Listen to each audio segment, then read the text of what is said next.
आपका इस सेशन में बहुत बहुत स्वागत है।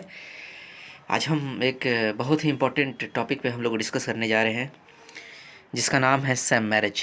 आज हम जानने का प्रयास करेंगे दोस्तों कि सैम मैरिज क्या होता है, क्या मायने हैं इसके। इस सैम मैरिज से रिलेटेड सारी चीज़ें बात किया जाएगा कि इससे इससे लोग शादी, इस सैम मैरिज को लोग क्यों करते हैं, इसका इस्तेमाल कहाँ कैसे किया जाता है, इसके बारे में हम डिटेल से चर्चा करेंगे आप लोग के साथ में मिलकर। आइए, ये चर्चा में क्यों है, पहले इसके बारे में डिस्कस करते हैं। ये चर्चा में इसलिए है दोस्तों, भारत में वकील के रूप में योग्यता प्राप्त 44 वर्षीय एक व्यक्ति को ब्रिटेन में वकालत करने से सॉलिसिटर निगरानी संस्था ने रोक दिया है दोस्तों, क्योंकि न्यायाधिकरण ने 8 वर्ष पहले यूरोप में बसने वाले प्रवासियों के लिए फर्जी विवाह आयोजित करने के लिए उसके दोषी पाया गया था दोस्तों।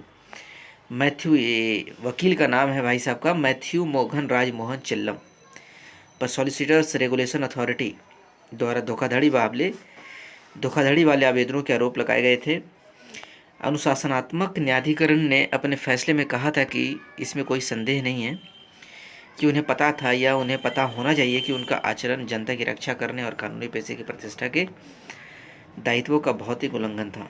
क्या होती है सैम मैरिज, आई इसके बारे में पता करते हैं, जानने का प्रयास करते हैं।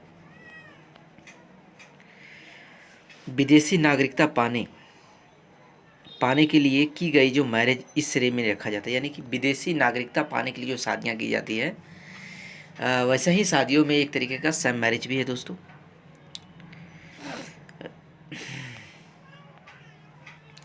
विवाह धोखाधड़ी कई आरोपों से हो सकती है। विवाह धोखाधड़ी कई तरीकों से हो सकती है, सही बात है। आव्रजन और सीमा शुल्क प्रवर्तन ICE इन तीन प्रमुख प्रकार को ये इशारा करता है। इनमें से पहला क्या है, जब कोई विदेशी नागरिक किसी अमेरिकी नागरिक से निकाह करने और उसे प्रयोजित करने के लिए कहता है, तो ये या तो ये एहसान के तौर पर या फिर पैसे के लिए किया जाता है। मेल ऑर्डर विवाह, जिसमें या तो अमेरिकी नागरिक या विदेश में रहने वाले विदेशी नागरिक जनता है कि यह एक धोखाधड़ी है। जब कोई विदेशी नागरिक किसी अमेरिकी नागरिक को धोखा देकर उससे विवाह कर लेता है या विश्वास करते हुए कि उसका रिश्ता वास्तविक है, तो यह विवाह वैध है। साथ ही अमेरिकी नागरिकों से विवाह के बारे में बात करता है, जो सीधे ग्रीन कार्ड पात्रता की ओर ले जाता है।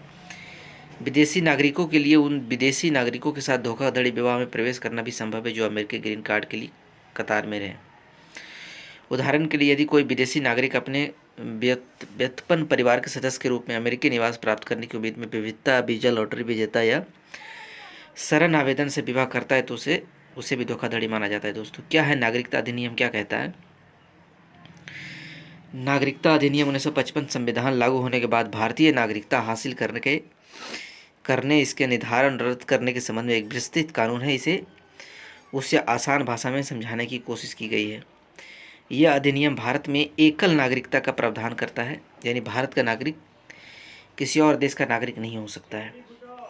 इस अधिनियम में वर्ष 2019 से पहले 5 बार संशोधन किया जा चुका है। 1986 में, 1992 में, 2003 में, 2005 और 2015 में किया जा चुका है दोस्तों। नवीनतम संशोधन के बाद इस अधिनियम में बांग्लादेश, अफगानिस्तान, पाकिस्तान के 6 अल्पसंख्यक समुदाय जैसे हिंदू, बौद्ध, जैन, पारसी, ईसाई और सिख से ताल्लुक़ रखने वाले लोगों को भारतीय नागरिकता देने का प्रावधान किया गया है। इसी तरह पिछले संसाधनों में भी नागरिकता दिए जाने की शर्तों में कुछ मामूली बदलाव किए जाते हैं दोस्तों।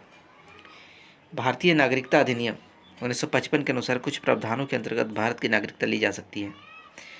क्या प्रावधान है, आइए हम उसके बारे में चर्चा करेंगे, उसके बारे में डिटेल बात करेंगे। पहला प्रावधान जन्म से नागरिकता का है, जन्म से यहाँ का नागरिक होना चाहिए। दूसरा प्रावधान वंशानुक्रम या रक्त संबंध के आधार पर नागरिक देने का है, यानी पहले से कोई यहाँ आपका खानदान या वंशज रह रहा हो तो आपको नागरिकता मिल जाएगी। तीसरा प्रावधान पंजीकरण के जरिए नागरिकता देने का होता है, तो उससे रजिस्ट्रेशन करेंगे आपको, उसके बाद नागरिकता दी जाएगी आपको।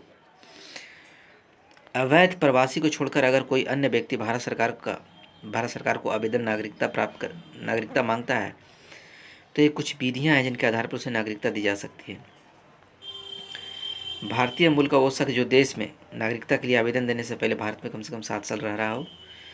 भारतीय मूल का वो व्यक्ति जो अविभाजित भारत के बाहर किसी देश का नागरिक हो, मतलब ये कि व्यक्ति पाकिस्तान और बांग्लादेश से बाहर किसी अन्य देश का नागरिक हो, उस नागरिकता छोड़कर भारत की नागरिकता चाहता हो, तब वो शख्स जिसकी शादी किसी भारतीय नागरिक से हुई हो और वो नागरिकता के आवेदन करने से पहले कम से कम 7 साल तक भारत में रह चुका हो, वो नाबालिग बच्चे जिनके माता या पिता भारतीय हो, राष्ट्रमंडल के सदस्य देशों के नागरिक जो भारत में रहते हो या भारत सरकार की नौकरी कर रहे हो, आवेदन पत्र देकर भारत की नागरिकता प्राप्त कर सकते हैं। चौथा प्रावधान क्या है दोस्तों? भूमि विस्तार। भूमि विस्तार के जरिए नागरिकता देने का है। यदि किसी नए भूभाग को भारत में शामिल किया जाता है तो उस क्षेत्र में निवास करने वाले व्यक्तियों को स्वतः भारत की नागरिकता मिल जाएगी। मिसाल के तौर पर 1961 में गोवा को, 1962 में पुदुचेरी को भारत में शामिल किया गया था, तो वहाँ की जनता को भारतीय नागरिकता प्राप्त हो गई थी दोस्तों।